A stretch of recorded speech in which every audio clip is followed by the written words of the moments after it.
자, 오늘은 로마서 8장 후반부를 중심으로 해서 우리가 넉넉히 이기느니라, 이런 제목으로 말씀을 나누도록 하겠습니다. 이 로마서 8장 후반부는 우리 성도들이 당하고 있는 현세의 고난, 이런 문제를 다루고 있습니다. 현세의 고난, 하나님이 살아계시고 하나님이 우리를 사랑하신다면 우리에게는 왜 고난이 있나, 이런 문제죠. 왜 고난 중에 하나님이 도와주시지 않나, 어떻게 도와주시나, 그리고 고난의 목적은 뭔가, 고난은 왜 왔는가, 이런 문제를 다루고 있습니다. 이 현세의 고난, 생로, 병사, 이렇게 네 가지 단어로 요약되는 현세의 고난의 문제는 인류 역사 가운데 수많은 위인들이 고민한 그런 문제입니다.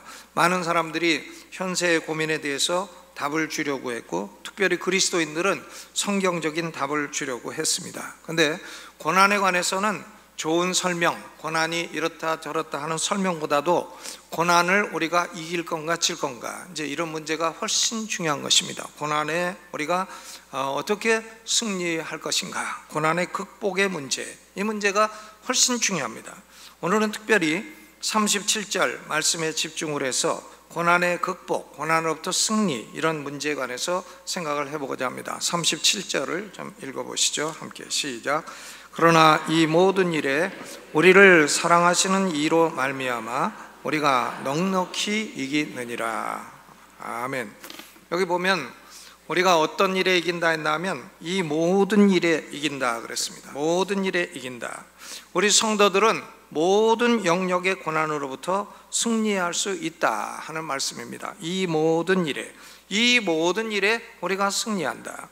이 모든 일이라고 하는 것은 도대체 뭔가? 거기 35절 36절을 보면 7가지 고난이 나오고 있습니다. 35절 36절을 읽어보죠. 시작. 누가 우리를 그리스도의 사랑에서 끊으리요? 환난이나 공고나 핍박이나 기근이나 적신이나 위험이나 칼이랴. 기록된 바 우리가 종일 주를 위하여 죽임을 당케 되며 도살할 양같이 여김을 받았나이다 그랬어요. 그러니까 7가지 고난, 7가지 환난, 이 모든 일로부터 우리가 넉넉히 이긴다 하는 말씀인 것입니다. 신앙적인 핍박의 고난도 있고, 육신적인 질병의 고난도 있고, 정신적인 고통도 있고, 영적인 공고도 있고, 물질적인 공고도 있고, 그렇습니다. 이 모든 고난들 가운데 성도들은 넉넉히 이길 수 있다, 이런 말씀이에요. 이 모든 일에 in all these things, 여기에 사용된 전치사는 in입니다. 이 모든 일이 진행되는 과정에 우리가 넉넉히 이길 수 있다, 이런 말씀이에요. 현세의 고난은 고난대로 다 당하고 다 지고, 그리고 고난이 끝난 다음에 죽고 나서 천국 가면 승리가 있다, 뭐 그런 얘기를 말하는 건 아닙니다. 전치사 애프터가 쓰인 게 아니라 고난이 끝난 후에 우리가 넉넉히 이긴다, 그런 얘기가 아니고, 이 고난이 진행되는 가운데, in the middle of, 이 고난이 진행되는 가운데서도 승리하게 된다 하는 말씀인 것입니다. 그러니까 37절은 일종의 도피주의를 말하고 있는 게 아닙니다. 남들은 고난을 당하고 있어도 나는 해변가 좋은 집에서 여름 휴가를 즐기고 승리를 누리고 있다, 이런 말씀을 하는 게 아닙니다. 실제로 전쟁에서 승리한 사람은 승리해서 돌아올 때에 깨끗한 옷 입고 웃으면서 돌아오는 게 아니에요. 전쟁의 승리자는 공포에서 이기고, 또 두려움에서 이기고, 싸움에서 이기고, 눈물 다 흘리고, 어려운 고통 다 당하고, 그 가운데서 모두 다 이겨내고 승리하는 사람이 승리자이죠. 전쟁에 안 나가고 어디 저기 밖에 휴가가 있다가 싹 와가지고 승리자다, 그런 사람은 승리자가 아니에요. 싸울 건 싸우고, 고난 당할 건 당하고, 옆으로는 총알이 지나가고 포탄이 옆에서 떨어지고, 그래도 죽지 않고 살아가지고, 비록 뼈는 좀 부러지고, 비록 좀 피는 좀 흘리고, 상처는 입고, 그래도 승리자는 위대한 승리자인 것입니다. 여러분, 전쟁에 승리하고 돌아오는 사람이 그렇게 상처 하나도 없이 승리하고 돌아온 사람이 어디 있겠어요?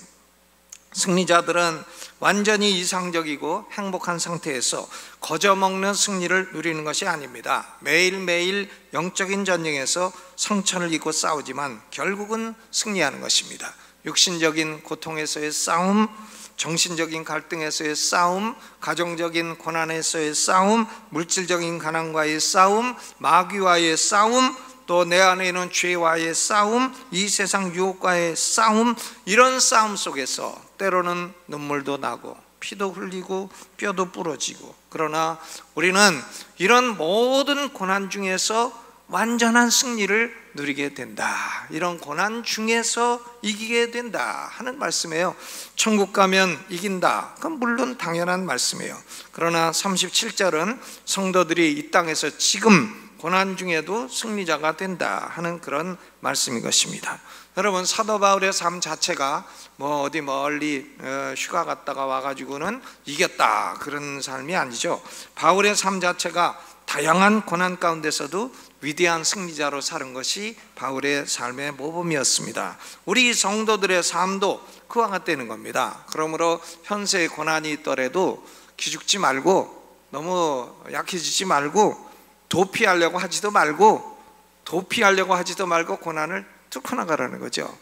아멘. 뚫고 나가면 그 안에서 승리를 하고, 그리고 넉넉히 이기게 된다, 이런 말씀인 것입니다. 이 모든 일에 우리가 넉넉히 이긴다. 두 번째로, 여기 보면 우리 성도들은 이기긴 이겨도 가까스로 이기는 사람이 아니라 최상급의 승리자가 된다는 겁니다. 37절 후반에 보니까 우리가 넉넉히 이기느니라, We are more than conquerors, 정복자들보다도 우리가 더 위대한 자라, 승리자 가운데서도 최상급의 승리자가 된다 하는 말씀인 것입니다. 여러분, 우리 성도들은 사람하고 싸우는 게 아니에요. 사람하고 싸우지 마세요. 우리의 씨름은 에베소서 6장 12절에 보면 혈과 육에 대한 것이 아니요 정사와 권세와 이 어두움의 세상 주관자들과 하늘에 있는 악의 영들에게 대함이라. 우리가요, 악령 마귀하고 싸우고 있는 겁니다.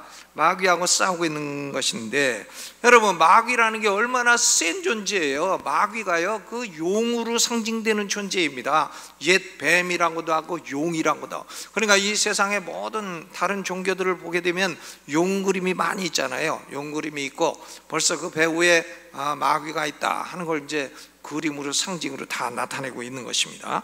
그리고 마귀 밑에는 마귀 혼자가 아니에요. 그를 따르는 귀신들이 많이 있습니다. 귀신 쫄개들이 많이 있어요. 악령들이 많이 있습니다. 어떤 분은 그래요. 자기는 점쟁이들 보면 신기하다고. 근데 예수는 안 믿어진다고. 여러분, 점쟁이들이요, 악령들 나가지고 점을 치면은 악령이 있으면 성령도 계신 거죠. 악령이 있다는 걸 믿을 수 있으면 성령이 계시다는 것도 믿어야지. 그런 영적인 존재가 있다는 것이 믿어지면 성령도 계시다고 믿고 하나님도 계시다고 믿을 수 있는 것입니다. 그런데 우리의 원수는 마귀와 악령들이에요. 이 원수는 막강한 원수입니다. 우리가요, 이 원수하고 싸워가지고 살아남기만 해도 다행이다, 이렇게 생각될 수 있는 막강한 존재죠. 마귀하고 싸워가지고 가까스로 살아남기만 해도 다행 아닙니까? 그런데 하나님 말씀은 그게 아니에요. 우리는 가까스로 살아남는 게 아니라 넉넉히 이긴다는 겁니다. 아주 승리자 중에서도 최상급의 승리자가 된다는 것이에요.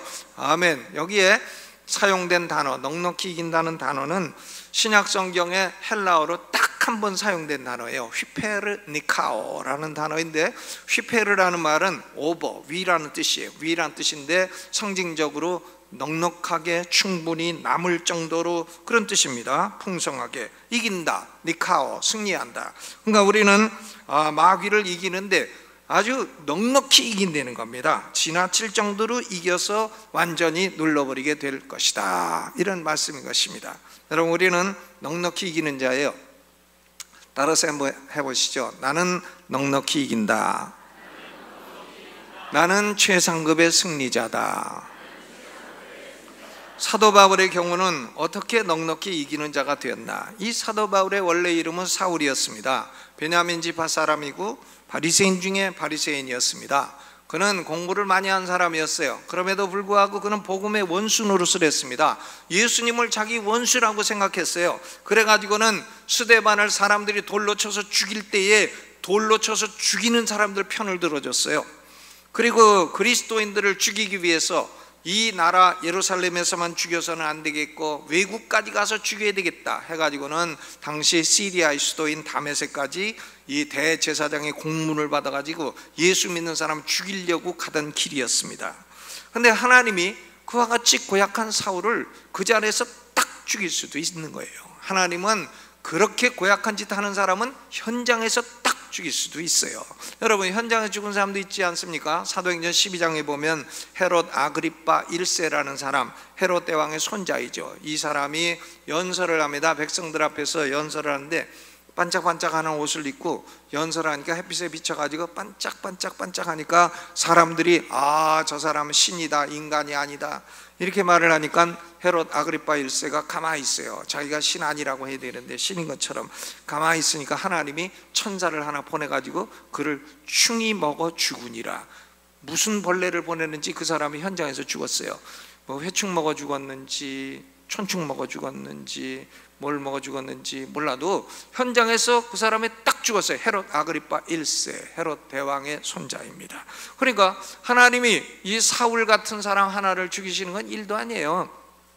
그런데 하나님이 그를 죽이시지 않죠.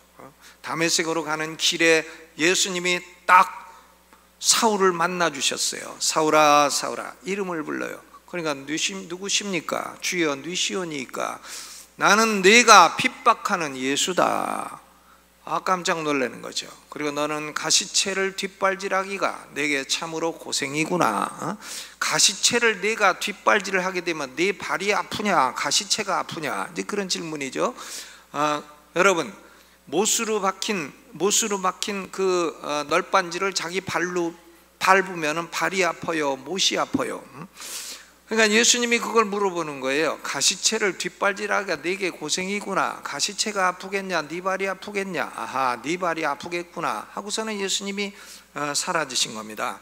그러니까 사울이 예수님을 다메섹 도상에서 현장으로 만나고 음성을 듣고 빛을 보고 그리고는 변화가 되었어요. 그래서 그는 위대한 사도가 되었습니다. 신약 성경을 14권이나 기록하는 대사도가 되었어요. 성령의 능력으로 수많은 이방인들을 구원하는 이방인의 사도가 되었습니다. 여러분, 하나님이 사울을 죽이셨으면 단순한 승리자예요. 그러나 하나님이 사울을 사도로 만드셨기 때문에 하나님은 최상급의 승리자가 되신 것입니다.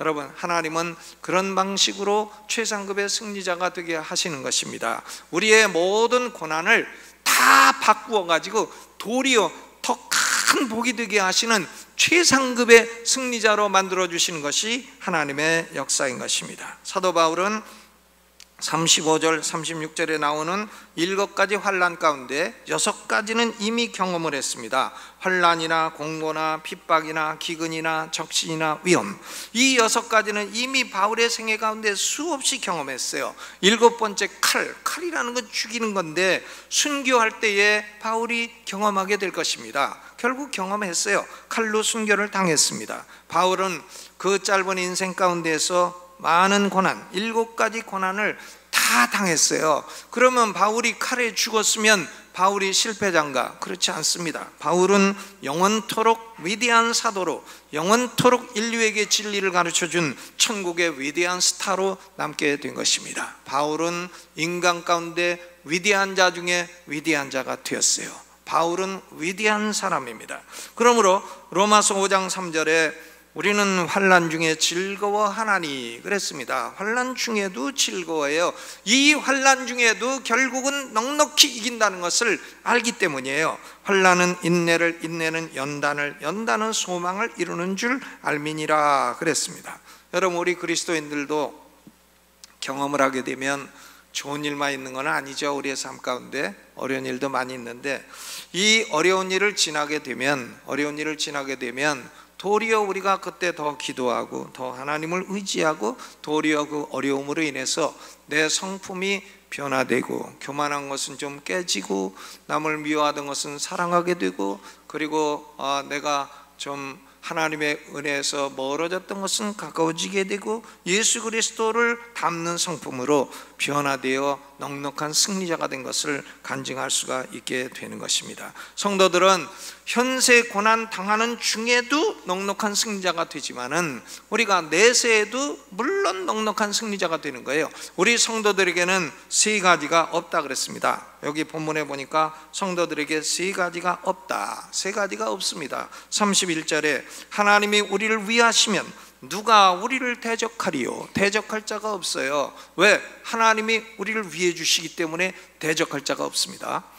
저는 요새 보니까 요새는 스포츠도 별별 스포츠가 다 나오고 격투기 막 피 흘리고 싸우는 격투기가 또 유행하고 그게 이제 방송에도 많이 나오는데 우리나라 격투기 선수 있잖아요, 추시. 그 격투기 선수가 딸이 하나 있는데 그 사람 아주 딸을 엄청 사랑하는 것 같더만요. 딸하고 광고도 많이 나오고. 근데 여러분, 그 딸이 어린 딸이지만 그 딸이 아버지 격투기 챔피언하고 같이 가면 누가 그 딸을 건드리겠어요? 그 딸 건드렸다가 그 아버지한테 어떻게 터지려고요. 그러니까 하나님이 우리와 함께 계시고 우리를 위하시기 때문에 우리를 대적할 자가 없다. 우리를 대적할 자가 없다. 두 번째 33절 보면 33절 읽어보죠. 33절 시작. 누가 능히 하나님의 택하신 자들을 송사하리요 의롭다 하신 이는 하나님이시니 그랬습니다. 하나님이 우리를 의롭다고 이미 선언하시기 때문에 감히 우리를 누가 저 사람은 이런 죄 있습니다, 저런 죄 있습니다, 저런 죄 있습니다, 저 사람 지옥 가야 됩니다 라고 송사할 존재가 없다는 거예요. 우주의 대판사이신 하나님이 이미 우리를 의롭다고 선언하셨어요. 의롭다고 이미 선포하셨어요. 그렇기 때문에 아무도 송사할 자가 없어요. 대적할 자가 없고 송사할 자가 없다. 예를 들어서 마귀가 송사, 저 사람 예수 믿는 사람이 저렇게 나쁜 일 했습니다. 그러면 예수님이 딱 나와가지고 저 사람 죄값은 내가 갚아줬다, 사탄아 물러가라. 송사할 수 없어요. 송사할 자가 없다는 겁니다. 대적할 자가 없고 송사할 자가 없고. 34절 또 뭐가 없습니까? 읽어봅니다. 시작. 누가 정죄하리요? 죽으실 뿐 아니라 다시 살아나신 이는 그리스도 예수시니 그는 하나님 우편에 계신 자요 우리를 위하여 간구하시는 자신이라 그랬습니다. 정죄할 자도 없어요. 정죄해봤자 예수님이 우리의 변호사가 되셔서 딱 변호해 주시기 때문인 것입니다. 여러분, 우리는 예수 그리스도를 구주로 믿는 성도들은 대적할 자도 없고 송사할 자도 없고 정죄할 자도 없어요. 대적할 자도 없고 송사할 자도 없고 정죄할 자도 없고, 그렇기 때문에 지옥에 가고 싶어도 안 되는 거예요. 이제 옆 사람하고 다시 한번 인사해봐요. 우린 지옥 가고 싶어도 안 됩니다. 안 되는 거예요. 왜? 우리를 지옥 가려면 누가 송사를 해가지고 정죄를 해가지고 보내야 되는데 그럴 자가 없어요. 그럴 자가 없습니다. 변호사님만 계시고 검사가 어디 가버렸어요. 검사가 다 죽어서 없습니다. 송사할 자가 없고 대적할 자가 없고 정죄할 자가 없다.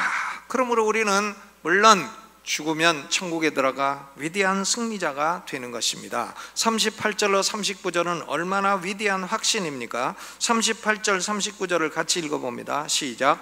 내가 확신하노니 사망이나 생명이나 천사들이나 권세자들이나 현재일이나 장래일이나 능력이나 높음이나 깊음이나 다른 아무 피조물이라도 우리를 우리 주 그리스도 예수 안에 있는 하나님의 사랑에서 끊을 수 없으리라. 현재일도 끊을 수 없고 장래일도 끊을 수 없고 마귀도 끊을 수 없고 천사도 끊을 수 없고 어떤 피조물도 하나님의 사랑에서 끊을 수가 없다 하는 말씀인 것입니다. 하나님의 택한 백성들을 위한 하나님의 사랑은 현세나 내세나 영원토록 끊어질 수 없는 사랑입니다. 이것이 히브리어로 헤세드의 사랑이죠. 헤세드가 그런 거예요. 택한 백성을 향한 영원 무궁한 사랑입니다. 여러분, 우리 성도의 최후의 원수는 사망이에요. 사망.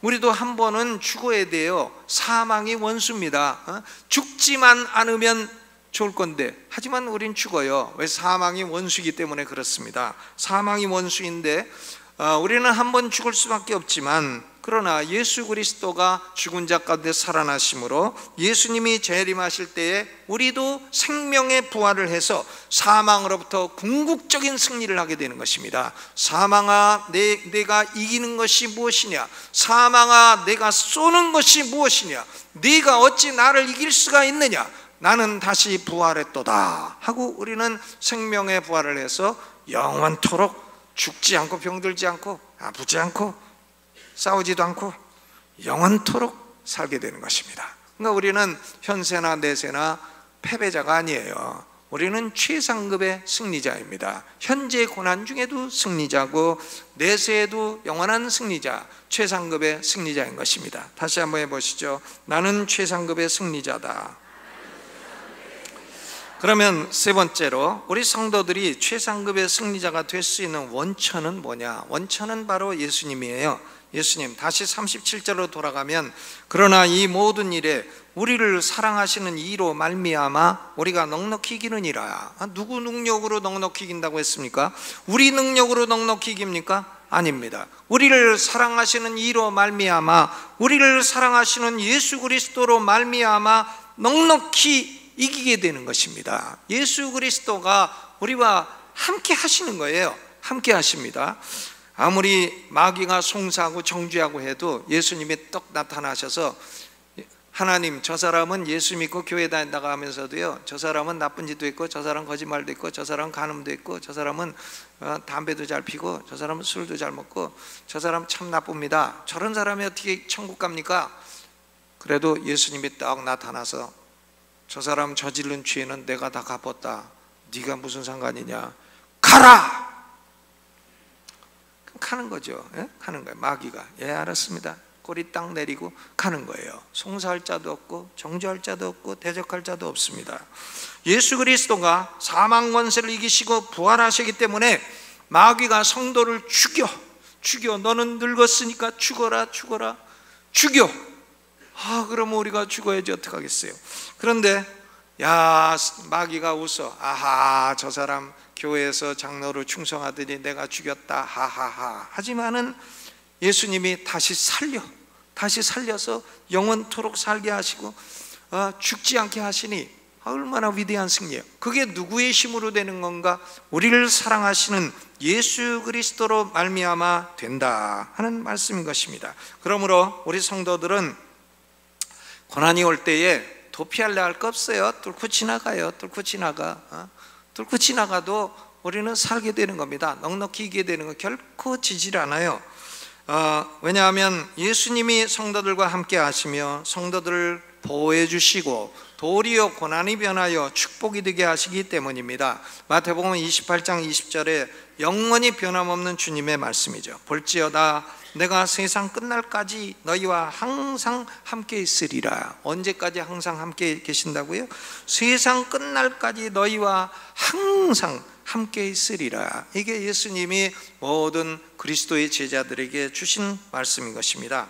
다니엘서 3장에 바벨론 왕 느부갓네살이 두라라고 하는 평지에다가 27m 60규빗이나 되는 높이의 황금 신상을 세워놨어요. 신상이 27m나 되니 얼마나 높겠어요. 27m. 거기 올라가다 떨어지면 아주 뼈도 못 추리는 이런 높이 아닙니까? 27m. 그런데 이 두라 평지에다 세워놓고 이 금신상에 절하지 않는 자는 누구든지 극렬히 타는 풀무불에 던지겠다 그랬습니다. 바벨론의 포로로 끌려왔던 다니엘의 세 친구 사드락, 메삭, 아벳느고, 이 세 사람은 우리는 우상에 절할 수 없다, 절대 절할 수 없다 해서 왕의 명령을 거역하고 황금신상에 절하지 않은 죄로 7배나 뜨거운 풀무불에 던져지게 되었습니다. 그런데 다니엘서 3장 34절로 35절에 보니까 느부갓네살이 풀무불 안을 들여다보는 거예요. 아이고, 벌써 이제 다 녹아버렸겠구나, 다 타버렸겠구나, 이제는 가루밖에 안 남았겠구나 하고 보는데 세 사람이 놀고 있어요. 놀고 있는데 가만 보니까 셋이 아니야, 넷이야. 넷이 풀무불 속에서 놀고 있어요. 뛰어놀고 놀고 있습니다. 줄넘기도 하고 놀고 있어. 그러니까 느부갓네살 왕이 보고 말하는 겁니다. 이상하다. 우리가 셋 던졌는데 왜 넷이 있냐? 야, 우리가 틀림없이 셋 던졌지? 다시 한번 세봐라. 셋 맞냐? 사드락, 메삭, 아벳느고. 아이고 맞네. 근데 왜 넷이 있냐? 근데 네 번째는 가만히 보니까 하나님 아들처럼 생겼다. 느부갓네살이 그런 거죠. 신의 아들같이 생겼다. 하나님 아들같이 생겼다. 그래서 느부갓네살이 명하는 겁니다. 사드락, 메삭, 아벳느고야, 너희 하나님이 너희를 보호하기에 능하셨느냐? 풀무불 속에서 나와라 하니까 셋이 나오는데 보니까 머리카락 하나도 상하지 않았어. 그리고 불탄 냄새도 없어. 냄새도 없고 셋이 딱 살아나오게 된 것입니다. 그러니까 느부갓네살이 조서를 내려, 바벨론에 조서를 내려서 사드락, 메삭, 아벳느고의 하나님께 설만이 말하는 자는 그 몸을 쪼개고 그 집을 거름터로 만들라. 이렇게 해서 다니엘과 세 친구는 최상급의 승리를 거두게 되었습니다. 저는 어제 우리 시골에 있는 조카 한 사람이 올라왔어요. 이 조카가요, 나이가 40대 후반이에요. 여자 조카인데 40대 후반인데 고등학교 다닐 때 그 나이 좀 든 녀석이 꼬셔갖고서는, 그래서 그냥 고등학교 졸업하자마자 결혼을 했어. 그저 딸들 둘이 있는데 딸들이 다 벌써 컸어요. 대학 다 졸업하고. 근데 이 신랑이 결혼한 지 한 몇 년 만에 병이 들었어. 병이 들었는데 무슨 병이냐면 허파가 섬유종이 생겨가지고 점점 쪼그라드는 병이에요. 그래가지고는 몇 년 전에 죽었어. 20년을 그 조카를 아주 죽을 고생을 시키다가 죽어버렸어. 죽으니까 이 조카가 그 신랑이 꿈에 나타나도 도망간대. 응? 얼마나 고생했으면. 근데 40대 후반이 되어가지고 자기가 고생해서 이제 딸들 다 공부시키고 이렇게 해서 대학을 다 졸업을 했는데 무슨 얘기를 하려고 하냐면 그 동네에 월남 여자가 시집을 온 거예요. 월남 여자가 한국 남자한테 시집을 왔는데, 월남 여자가 시집을 와가지고요, 거기서 사는데 그만 우울증에 걸렸어. 우울증에 걸려가지고는 우울증 약을 10개를 먹어. 10개. 그게 한두 개 먹으면 안 된다는 건데, 하루에 하나씩만 먹어야 되는데 10개를 먹어. 먹고도 잊어버려가고 또 먹고 술 먹고 우울증 약 먹고 술 먹고 우울증 약 먹고 완전히 죽어버리려고 이렇게 했던 월남 여자가 있는데, 이 월남 여자가 이제 우리 조카를 만나가지고는 조카한테 자기 얘기를 하는 거래. 자기 얘기를 하는데 우리 조카가 가만히 듣더니, 야, 너는 그래도 나보다 낫다. 또 가만히 들어. 한 2시간 얘기를 하면 가만히 들어주고, 네가 고생하는 건 그래도 나보다 낫다. 또 그 다음날 와가지고 한 2시간 얘기를 하면, 너 고생한 건 내 고생에 비하면 아무것도 아니다. 한마디씩 해주는 거예요. 그러더니 한 달을 와서 그렇게 얘기하더니 우울증 약 10개를 하나도 안 먹는데, 하나도 안 먹고 다 나았대. 다 나아가지고는 둘 다 교회 다녀. 교회 다니고 교회에서 열심히 봉사하는 사람이 됐어요. 그러니까 여러분, 참 자기하고 비슷한 고난을 당한 사람 한 사람만 옆에 있어갖고 자기 말만 들어줘도 사람은 우울증 약에서 해방이 되는 거예요. 이 우울증 걸린 사람은 그러니까 자기보다 더 고생한 사람 찾아가갖고 얘기를 해요. 그러면 그 사람이 가만히 듣고, 너는 나보다 난데, 너는 나보다 난데, 아이고 야, 나도 그런 고난 겪었는데 그 가운데서 살아났어. 자꾸 그러면 이 사람이요, 치료가 돼가지고는 우울증 약 10개 먹던 걸 완전히 버렸어.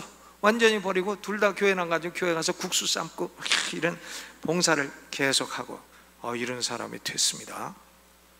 그러니까 야, 그 고난 중에 그 조카가 정말 고난 많이 당해가지고 저도 많이 도와주고 그랬는데, 야, 그렇게 이기더니 또 딴 사람을 저렇게 도와주는구나. 그 월남 여자는 난 언니만 있으면 된다 그러고선 언니만 좀 졸졸 따라다니는데 무지무지 잘한대. 지금 언니한테 완전히 목숨을 바치는 사람이 됐대. 야, 그러니까 여러분, 고난당한 한 사람만 옆에서 자기 말만 들어줘도 사람은 다 치료가 되고 승리하게 되는 겁니다. 아멘. 그거 남들이 보면 죽을 것 같아도 그 말만 들어줘도 살아난다는 거예요. 살아나가지고는 완전히 얼굴도 좋아지고 건강도 좋아지고 우울증 약 안 먹고 우울하지 않고 행복한 사람이 됐고 교회 나가고 이렇게 되었습니다.